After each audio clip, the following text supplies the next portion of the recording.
Muchas gracias, doctor Soto, y también a todos los agremiados de la Academia Mexicana de Geriatría. Para nosotros es un honor y un privilegio poder colaborar con la academia. Aprovecho también para agradecer al doctor Humberto y a todos los miembros del Consejo Directivo que nos acompañan en esta sesión. Pues agradecerles mucho el espacio. Realmente nos dimos a la tarea de traer los últimos hallazgos que presentamos ahora en Valencia, en el Congreso Europeo de Geriatría de este año, y queremos traerlos a México. Como bien nos anticipaba el doctor Soto, es la primera vez que lo presentamos en México y en la región de las Américas. Entonces estaríamos presentando resultados de nuestro estudio de extensión de nuestros ensayos clínicos pivotales de vacuna contra el herpes zóster. Y también en el título lo ven como novedades de coadministración, que también es nuestro estudio de no inferioridad en coadministración con la vacuna, con nuestra vacuna contra virus sincitial respiratorio recombinante con adyuvante. Entonces son dos estudios que por primera vez presentaremos en el país y que son importantes para responder varias preguntas que han venido surgiendo en el campo clínico, ¿no? Ajá. Desde, Ahí voy, espérate. ¿es necesario o no una dosis de refuerzo? O si es posible coadministrar varias vacunas de manera simultánea y específicamente vacunas con un adyuvante tan potente. ¿No? Estas son las dudas que vamos a ir respondiendo el día de hoy. Ah, sí. Usted me indica, doctor, si podemos empezar a compartir la presentación. Blanca de los Santos. Por favor, doctor. Muchas gracias. Ya me puedes.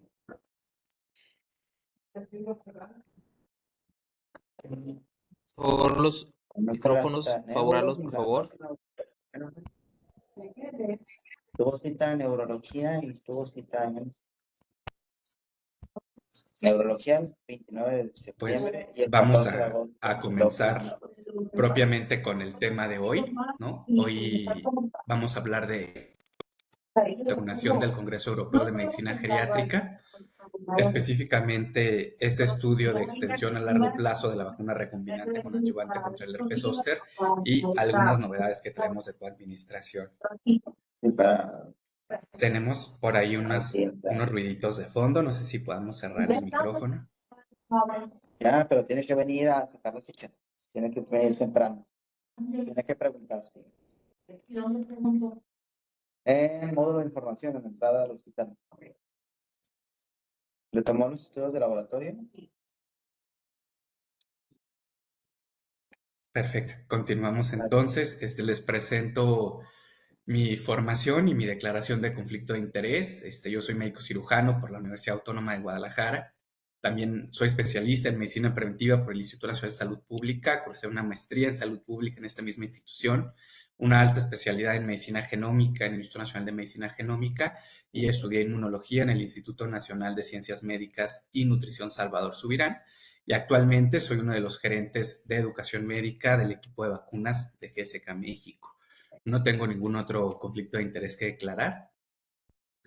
Y el primer estudio que vamos a revisar de lo que se presentó precisamente en este Congreso Europeo fue el estudio de extensión a largo plazo para evaluar tanto la eficacia como la seguridad de la vacuna recombinante frente al herpes zóster, ¿no? Como sabemos, para poder licenciar un producto farmacéutico nuevo en un país, pues partimos de ensayos clínicos pivotales, que son grandes estudios de fase 3, con alrededor de 30,000 pacientes involucrados. Pero ahí no termina la historia. Digamos que el seguimiento que se da dentro de los ensayos clínicos es solo el primer paso para entender la eficacia y seguridad de las vacunas a largo plazo. Y para esta vacuna en concreto diseñamos este estudio que se llama Zoster 049, donde abordamos a población de 50 años y más con el objetivo de estudiar la eficacia vacunal frente al herpes zóster en estos pacientes, pero también evaluamos la seguridad, es decir, a largo plazo qué otros eventos se fueron presentando en estos pacientes. Esto es importante por dos razones. La primera, porque en un estudio, por muy bien diseñado que esté, tendremos un número limitado de personas bajo situaciones controladas. Nosotros tuvimos alrededor de 30,000 pacientes. Puede haber eventos más raros que ocurran en menos de 1 a 30,000, que no estaríamos viendo en esos estudios clínicos, o puede haber eventos adversos que tengan una latencia más prolongada en el tiempo. Estos estudios clínicos duran alrededor de 4 años. Entonces, ¿qué sucede después de estos estudios clínicos? También nos permite entender la seguridad más allá de los primeros años. Vemos que partimos de todos los sujetos de los ensayos clínicos y ahora vamos a seguir tanto al grupo control como al grupo placebo por otros 6 años, ¿no? Que fue lo que hicimos en este estudio. ¿Cómo es que se diseñó el estudio? Pues tuvimos precisamente estos pacientes de los ensayos clínicos pivotales que duraron alrededor de 4 años. A partir de ahí hubo un año en pausa en lo que se diseña y se empieza a seguir a los pacientes del estudio de extensión. Y más o menos a inicios de 2016 se empezó a seguir a estos pacientes por otros 6 años, ¿no? Por eso es que hoy tenemos al cierre del estudio clínico de extensión o del estudio SOSTER 049, tenemos ya 11 años de seguimiento en estos pacientes que nos permiten entender la seguridad a largo plazo y la eficacia a largo plazo. ¿Y qué es lo que hemos observado en estos estudios? Pues la principal variable que analizamos fue la eficacia, ¿no? Esto sin duda es lo más importante cuando administramos una vacuna, saber si le va a servir o no le va a servir al paciente. Y aquí podemos ver cómo se fue comportando la eficacia a lo largo del estudio de extensión, ¿no? Observamos que si solamente consideramos los 6 años del estudio de extensión, la vacuna mostró una eficacia del 79.77%, y si observamos desde el inicio de los ensayos clínicos pivotales hasta el término del estudio de extensión, pues mantuvo una eficacia del 87.7%. Esto 11 años tras la administración de la segunda dosis sin requerimiento de una dosis de refuerzo, ¿no? Esto que nos permite responder que al menos en adultos mayores de 70 años y en adultos de 50 años y más, no es necesario aplicar una dosis de refuerzo al menos a 11 años de seguimiento. Ya concluyó el estudio de extensión, entonces ahora lo vamos a seguir monitorizando a través de otro tipo de estudios, pero darles la buena noticia de que no es necesario hasta ahora que apliquemos dosis de refuerzo en las personas adultas mayores, únicamente las 2 dosis del esquema primario. Y aquí lo que podemos ver es el seguimiento de la eficacia en cada uno de los años de seguimiento, ¿no? Estamos viendo la eficacia vacunal durante los primeros 4 años de los ensayos clínicos pivotales, de los SOEs, y estamos observando, esto es esperado, las eficacias más altas se alcanzan durante el primer año de haber terminado el diseño, el estudio, perdón, esto va a ir decayendo en el tiempo. Afortunadamente, durante los 4 años de los estudios pivotales decayó poco. Cerramos los ensayos clínicos con 89.7% de eficacia y a partir de ahí empezamos el estudio de extensión. Y estas eficacias anuales que ven es solamente considerando a los pacientes que están en el grupo de vacunados, que son estos. Estamos viendo tanto las cenes como tanto del grupo de vacuna como del grupo de placebo. Es decir, cuántas personas presentaron la enfermedad en cada uno de los grupos. Y vemos cómo en el grupo de vacunados, en el primer año del estudio de extensión, tuvimos 10 pacientes versus 62 en el grupo de vacuna versus en el grupo placebo, y así lo podemos ir viendo en cada uno de los momentos de seguimiento, ¿no? Entonces, para que entendamos a qué se atribuyen las diferencias en las eficacias, aquí solamente es considerando solo los pacientes del año 6, solo los pacientes del año 7, los del año 8, los del 9, los del 10 y los del 11, que son estos que vemos aquí reportados. ¿Qué es lo que hacemos para calcular esta eficacia general que ven? Pues se suman todos los eventos que hubo desde el inicio de los pivotales hasta los 6 años del estudio de extensión y se comparan versus el placebo. Se utiliza una metodología que se conoce como metodología de Poisson y esto nos permite llegar a calcular ese 87.73% de eficacia a los 11 años, ¿no? Que es el dato más importante en cuanto a los resultados de eficacia. Y aquí simplemente estamos viendo los tamaños de muestra que tenemos y los años de seguimiento que suman estas personas incluidas en los estudios. Es otra forma de entender los resultados y podemos ver las tasas de incidencia de herpes zóster en cada uno de los años por cada 1,000 personas año, tanto en el grupo de vacunados como en el grupo de placebo. Y pueden ver que incluso al analizarlo por tasa, a los 11 años de haber completado esquema, estamos viendo una incidencia de 1.6 casos por cada 1,000 personas año en el grupo de la vacuna versus 8.8 casos por cada 1,000 personas año en el grupo de placebo, ¿no? Por lo que la vacuna mantiene su eficacia sin necesidad de un booster. ¿Qué sucede si lo desagregamos por edad? No sabemos que especialmente en geriatría atienden pacientes tal vez ya con una edad avanzada, entonces también quisimos darles el dato específico por cada uno de los grupos de edad. Estos son datos a 11 años y estamos viendo el grupo que mantuvo la eficacia más baja fue el grupo de 70 y más, que se mantiene una eficacia de 73.18, ¿no? A 11 años de haber completado esquema, pero sigue siendo una eficacia muy alta para una población de esta edad a más de 11 años de haber completado el esquema primario. Y aquí estamos viendo qué sucede según el grupo etario. Estos solamente son los datos del estudio de extensión, es evaluando los últimos 6 años que duró el estudio de extensión, y este otro también incluye los primeros 4 años del ensayo clínico. Entonces aquí estamos viendo desde la primovacunación, es decir, a 11 años de la segunda dosis, nuevamente el grupo que mantuvo la eficacia más bajita y que lo jala un poco a la baja es el grupo de 70 años y más, que está reportando una eficacia vacunal de 84.33%.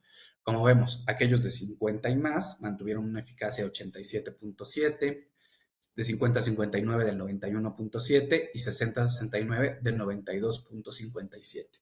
A veces esto puede ser contraintuitivo. Podríamos esperar que el grupo de 60 a 69 tuviera una eficacia más baja que el de 50, pero simplemente estos son los datos y estos son los casos que se evaluaron tanto en el grupo de vacunados como el placebo, y a partir de ahí lo estamos calculando y son los datos que les estamos presentando. Y aquí estamos viendo el seguimiento de la eficacia vacunal en sujetos de 50 a 59 años, pero simplemente la dinámica de la eficacia a lo largo del tiempo. Y aquí pueden ver ustedes los 11 años de seguimiento y cómo se fue moviendo la eficacia año con año, ¿no? Hay momentos ahí de que vemos una eficacia un poquito más baja. Esto se relaciona con la pandemia de COVID-19. Sabemos que este tipo, el virus SARS-CoV-2, se relaciona con un desentrenamiento inmune que creemos que podría estar afectando las respuestas vacunales en este año de seguimiento, pero pueden ver que se recuperan en el año 10 y en el año 11. Esto es similar también para el grupo de sujetos de 60 a 69 años de edad. ¿Qué sucede en aquellos mayores de 70 años? Sin duda, otra vez, es el grupo que presenta las eficacias más bajas en el estudio de extensión, pero siguen siendo eficacias muy buenas a los 11 años, ¿no? A 11 años observamos este 72% de eficacia y vemos cómo, incluso en estos pacientes, que es en los que más disminuye, solamente vimos 7 casos en el grupo placebo, perdón, el grupo de la vacuna versus 25 casos en el grupo de placebo. Algo que también es muy importante entender es la eficacia contra otras complicaciones, y también la estamos evaluando a estos 11 años de seguimiento. No estamos midiendo eficacia a 11 años versus neuralgia posherpética, y podemos ver que la eficacia se mantuvo en un 87.5% contra esta, que es la complicación más común y que más afecta la calidad de vida de los pacientes. Y también estamos viendo otras complicaciones. En este grupo de otras complicaciones estamos integrando la enfermedad diseminada, la enfermedad oftálmica por zóster, estamos observando enfermedad visceral e incluso desenlaces como evento cerebrovascular relacionado a herpes zóster. Estamos viendo que contra estos desenlaces observamos una eficacia a 11 años de 91.7%, ¿no? Por lo que estamos protegiendo a 9 de cada 10 pacientes vacunados con 2 dosis, incluso a 11 años de seguimiento contra estas complicaciones severas de la enfermedad. Otro aspecto muy importante tiene que ver con la seguridad, ¿no? Ya hablábamos de que a largo plazo podemos ver eventos que en 4 años no vimos, pero a lo mejor en 11 sí. Y la seguridad de las vacunas se tiene que estudiar durante todo el ciclo de vida de esta vacuna. Desde que se empieza a aplicar hasta que fallece el último vacunado con esa vacuna, se tiene que seguir evaluando la seguridad.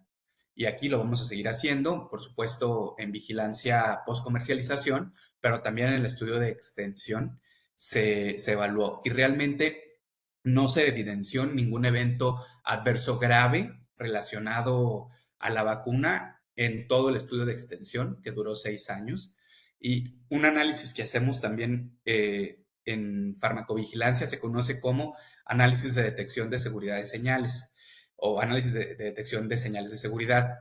Básicamente lo que hacemos es evaluar una gran cantidad de desenlaces que pudieran vincularse a la enfermedad. Aquí pueden entrar para zóster, comúnmente se evalúa, por ejemplo, parálisis flácida aguda, se puede evaluar encefalitis, se evalúan aspectos también del sistema cardiovascular a largo plazo y no hubo ninguna señal de seguridad en alguno de estos eventos que nos llevara a preocuparnos por la seguridad a largo plazo de la vacuna hasta este periodo de seguimiento de 6 años tras la conclusión de los ensayos clínicos que duraron otros 4.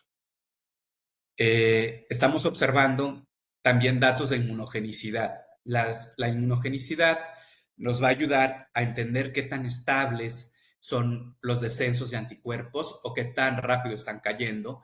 Esto nos permite modelar a largo plazo cómo se va a mover la inmunogenicidad de las vacunas. Y en este primer slide estamos viendo solamente medias geométricas de anticuerpos antiglicoproteína E y estamos viendo diferentes momentos. Los primeros años de seguimiento del estudio y luego los 6 años de seguimiento del estudio de extensión. Y vean ustedes, prácticamente durante todo el estudio de extensión, los anticuerpos se mantuvieron relativamente estables, descendieron muy poquito. Entonces, están, por supuesto, 5 veces arriba de los valores prevacunales, incluso al final del estudio de extensión.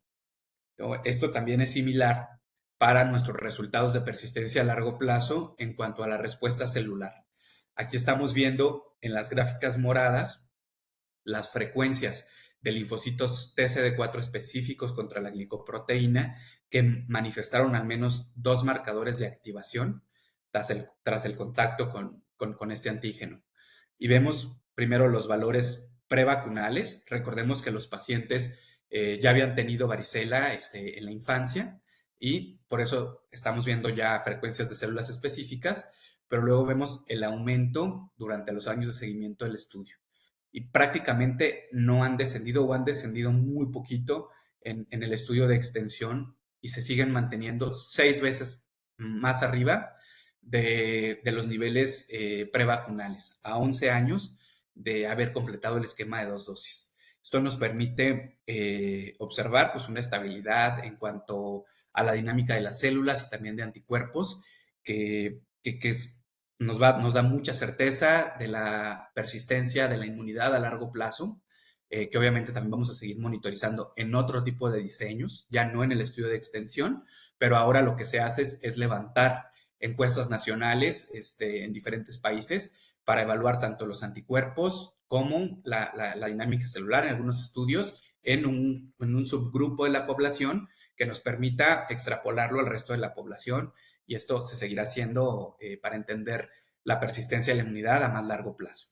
¿Qué es lo que se hace en este tipo de diseños? Pues básicamente se evalúan citocinas asociadas a respuesta a esta glucoproteína. Nosotros evaluamos este factor de necrosis tumoral alfa, interferón gamma, interleucina 6 y ligando CD40.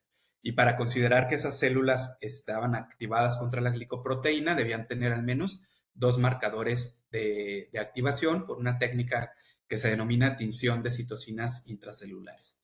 Y vemos aquí que la dinámica de anticuerpos se mantuvo, ¿no? En resumen del primer estudio, pues podemos decirles que a 11 años de haber completado el esquema de 2 dosis, la eficacia de la vacuna se mantuvo alrededor del 87%, que también mantiene eficacia contra la alergia postherpética en un 87.5% y frente a otras complicaciones de 91.7%. En cuanto a los aspectos de seguridad, no se identificaron nuevas señales de seguridad a largo plazo, ni se clasificó ningún evento adverso grave como causado por la vacuna, sino fueron todos eventos relacionados. Ese es el primer estudio que les rescatamos de todo lo que se presentó en el Congreso Europeo. Traemos también otro que presentamos nosotros, que es el estudio de coadministración con la vacuna recombinante con adyuvante contra herpes zóster y la vacuna recombinante con adyuvante contra el virus sincitial respiratorio. Como saben, ya obtuvimos el registro sanitario también en México. Esta es una buena noticia. Hay al menos 2 vacunas registradas en México para la protección de nuestros adultos mayores contra el virus sincitial respiratorio. Nosotros, al utilizar sistemas adyuvantes tan potentes como el AS01B, considerábamos importante resolver la pregunta de si se podían administrar juntos, dado que la dosis del adyuvante sería más alta, al tener tanto la vacuna contra zóster como la vacuna contra el virus sincitial, el mismo sistema adyuvante.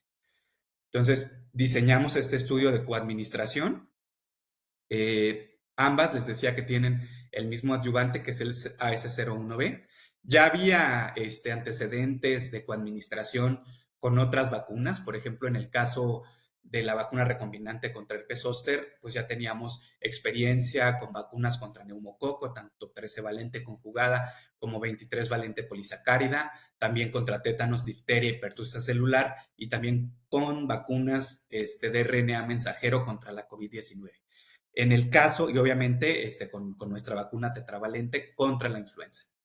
Y en el caso de la vacuna recombinante contra el virus sincitial respiratorio con adyuvante, se utiliza, o se habían hecho estudios de coadministración también con vacunas contra la influenza, contra la mayoría de vacunas disponibles, tanto high dose como regulares.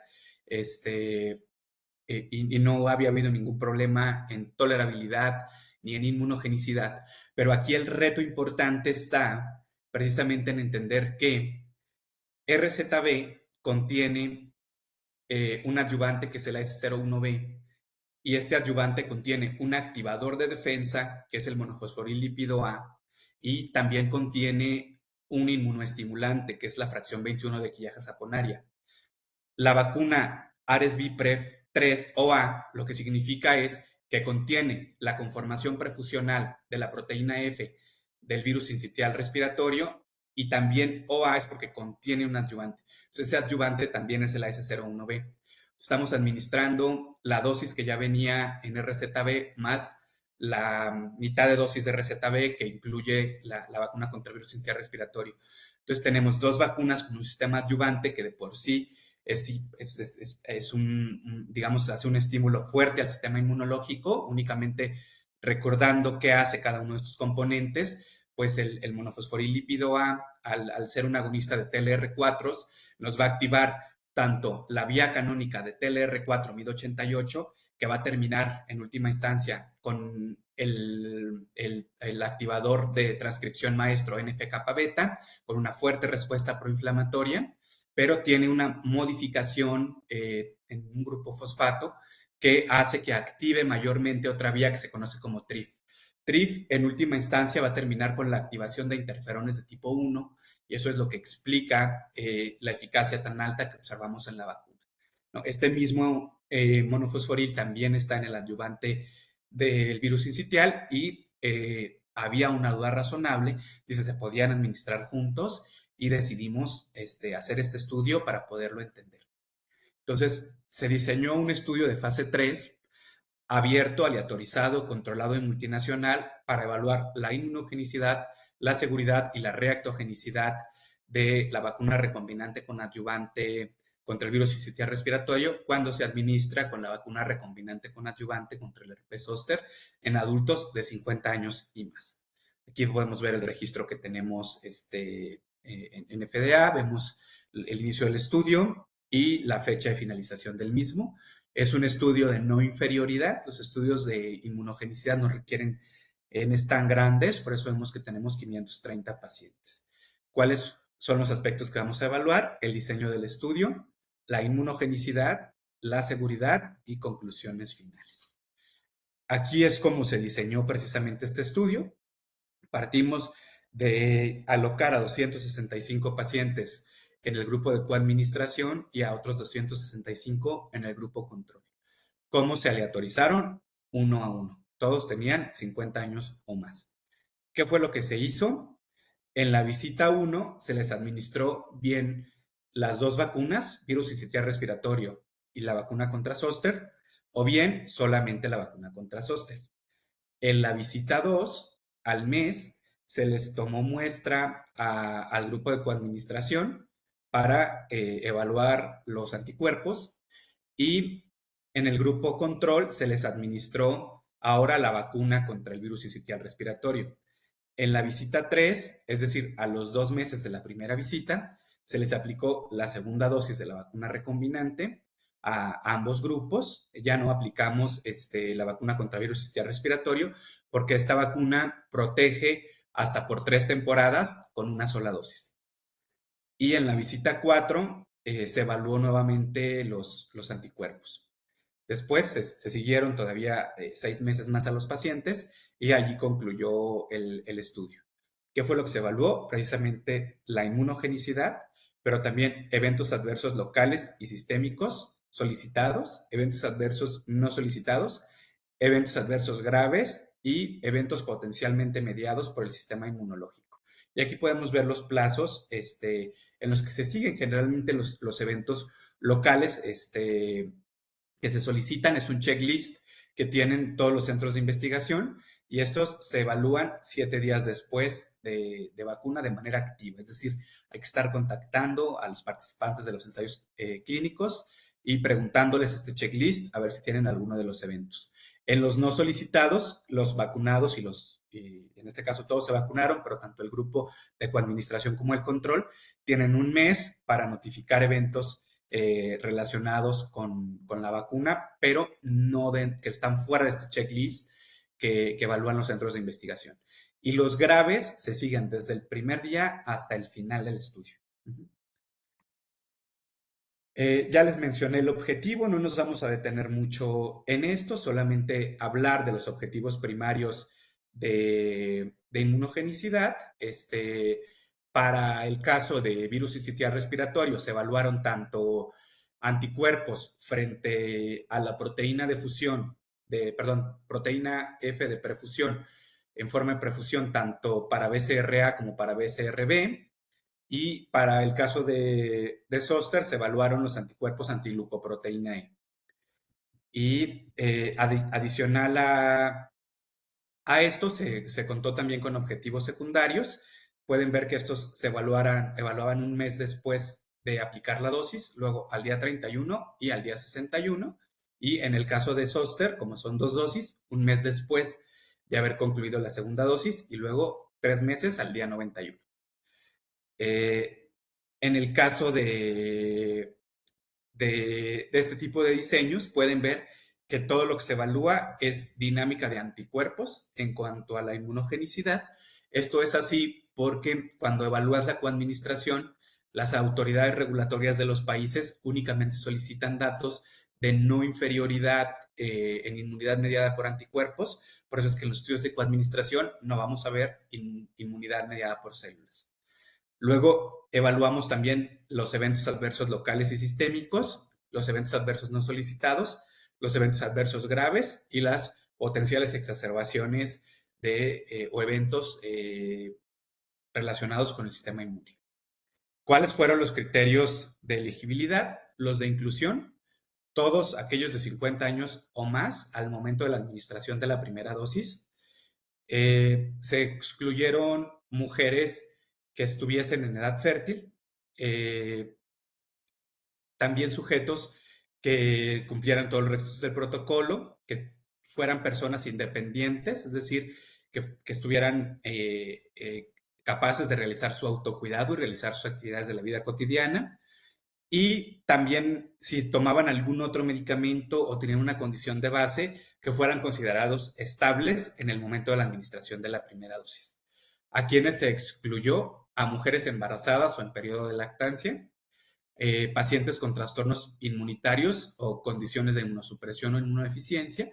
Esto porque saben que dentro de nuestro programa de desarrollo clínico tenemos 4 estudios independientes para personas con inmunocompromiso. Y este solamente era 50 y más, con comorbilidades, pero no condiciones de inmunosupresión.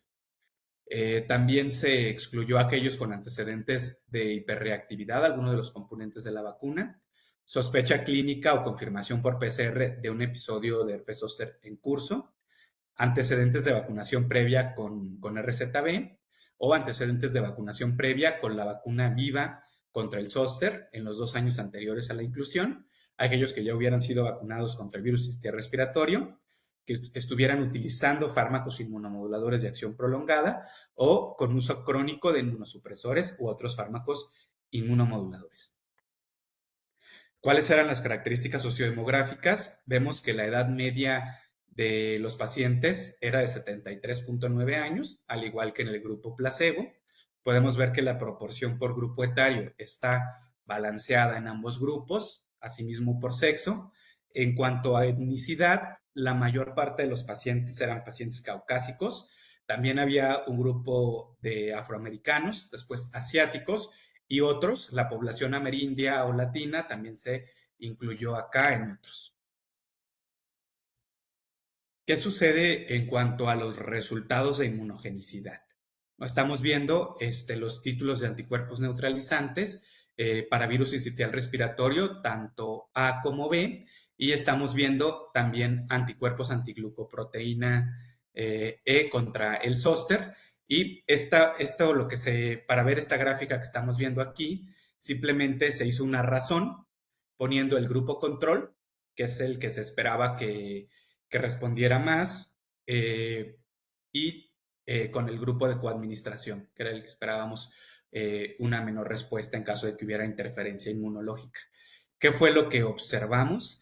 Que si ustedes pueden ver los intervalos de confianza versus el virus sincitial respiratorio, realmente no hay una diferencia significativa en el grupo control versus el grupo de coadministración. Y en cuanto a zóster, realmente vimos una mayor respuesta, esto esperado por una mayor dosis del anticuerpo, es decir, estos pacientes responden un 24% mejor en términos de inmunogenicidad humoral que aquellos que reciben solita la vacuna contra el zóster, por lo que se cumplieron los 3 criterios de valoración de inmunogenicidad del estudio y podemos decir que la respuesta de coadministración de estas 2 vacunas es no inferior cuando se coadministra versus cuando se administran de manera independiente, tanto para virus sincitial respiratorio tipo A como virus sincitial respiratorio tipo B, como para anticuerpos antiglicoproteína E para proteger contra el herpes zóster. Y aquí pues simplemente es otra forma de verlo presentado. Lo estamos viendo tanto para la coadministración como para el control, y son medias geométricas de BCR-A, BCR-B y también de antiglucoproteína E para RZB, ¿no? Y podemos ver valores de anticuerpos y estamos viendo pues que no hay una diferencia. Realmente vean ustedes la gráfica, las gráficas es muy similar en los grupos estudiados, tanto en los controles como en el grupo de coadministración. Pero en este diseño, en este estudio, lo más importante era entender la seguridad, o sea, si era seguro o había un perfil de seguridad clínicamente aceptable al administrar las 2 vacunas juntas. ¿Y qué fue lo que observamos en cuanto a eventos adversos solicitados? En el grupo de coadministración hubo un 73.6% de reportes locales. En el grupo control, en RZB, 60.4%, y en el grupo de sincitial respiratorio, 48.8%. ¿Esto a qué se debe? A que la vacuna contra el virus sincicial respiratorio tiene la mitad de la dosis del adyuvante. Esto explica una reactogenicidad menor. Y también a que la población objetivo de los ensayos clínicos es un poco mayor que la que se estudió en el zóster, ¿no? Lo que esperamos es que a menor edad la inmunosenescencia sea menor y que sean pacientes que montan respuestas más potentes. Entonces, esto es lo que estamos viendo aquí, pero de todos modos son resultados como similares, un 60 versus un 70%. En cuanto a los sistémicos, de manera similar en la coadministración y en el grupo control. Y si ustedes recordarán al menos un evento local, si solamente veíamos los pivotales de la vacuna recombinante contra el zóster, pues vemos qué es lo que esperamos en esos pacientes, que 8 de cada 10 tengan algún evento local. Estamos viendo 7 de cada 10, incluso en coadministración con la vacuna contra el virus respiratorio sincitial. En cuanto a los eventos adversos no solicitados, es decir, cualquier otro síntoma que pudieran tener los pacientes, pues fueron similares en ambos grupos, y los de grado 3, que son aquellos que el paciente buscó atención médica o que lo incapacitaron o lo evitaron que fuera su trabajo, pues fueron menores al 0.8%. En cuanto a las enfermedades potencialmente mediadas por el sistema inmunológico, se reportaron 2 casos de parálisis de Bell en el grupo de coadministración. No se describió ningún evento adverso grave relacionado con la vacuna, ni eventos adversos graves mortales, ni casos de síndrome de Guillain-Barré o PFA-like en ninguno de los grupos. Y estos 2 casos de parálisis de Bell fueron casos relacionados a la vacunación, pero el Comité de Análisis de Causalidad determinó que no eran causados por la vacuna. ¿Qué fueron los eventos que vimos? Reactogenicidad local, dolor en el lugar de la inyección, enrojecimiento, eritema, que es lo que estamos viendo también si administramos solito RZB, y podemos ver que en el grupo de esto por cada una de las dosis. Primero, los que recibieron primero la dosis de zóster, luego la de virus sincicial respiratorio, luego la segunda dosis de zóster, y podemos ver que pues realmente los resultados pues fueron muy similares, incluso menores a los que vimos en los ensayos clínicos pivotales de RZB. En cuanto a los sistémicos, observamos artralgia, fatiga, escalofríos y fiebre. Síntomas gastrointestinales, mialgia y cefalea fueron los eventos más comúnmente reportados. Como conclusión, pues, ¿qué les podemos decir? Que se cumplieron los criterios de no inferioridad en inmunogenicidad para coadministrar ambas vacunas. Esto quiere decir que si un paciente mayor de 65 años llega a nuestra consulta y es temporada invernal, pues a ese paciente mínimamente le tendríamos que aplicar su vacuna contra influenza. Si no está vacunado contra virus sincitial respiratorio, su vacuna contra virus sincitial respiratorio, su vacuna contra herpes zóster, y lo podemos hacer incluso neumococos, si es que lo tiene indicado, lo podemos hacer en la misma visita. Ya vimos que hay estudios de coadministración con RZB que ya estudiaron la inmunogenicidad y la seguridad en estas vacunas. ¿Cuál era la preocupación? Precisamente dada por 2 vacunas con adyuvante, y lo que estamos viendo es que la coadministración también mostró un perfil de reactogenicidad y seguridad clínicamente aceptable. Pues los estudios realmente demuestran que podemos coadministrar estas 2 vacunas, aunque las 2 tengan el sistema adyuvante. Les dejo nuestros datos de farmacovigilancia para que también nos puedan avisar si tienen algún evento adverso en alguno de sus pacientes vacunados.